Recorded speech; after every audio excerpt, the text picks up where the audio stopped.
5 araw na lang, election 2025 na. Sa Mayo 12, ang pinakamataas na posisyong pinaglalabanan po ay ang pagkasenador. Ano nga ba ang qualifications na itinakda ng batas para sa isang senador?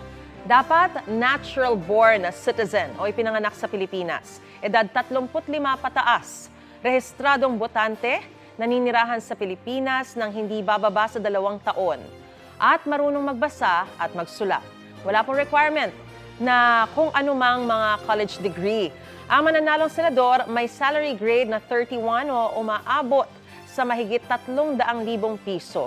Ikumpara po natin yan sa mga kwalifikasyon para sa isang government employee gaya ng Clerk 1 sa Department of Education. Dapat edad 18 pataas. Nagtapos na hindi bababa sa 2 taon sa kolehiyo at civil service passer o eligible sa sub-professional level.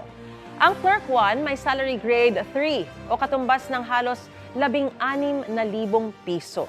Maingat po ang mga employer sa pagpili na aplikante kahit yung mga nasa mababang posisyon.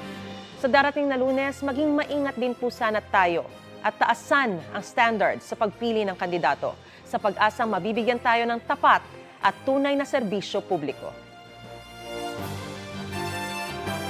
Gusto mo bang mauna sa mga balita?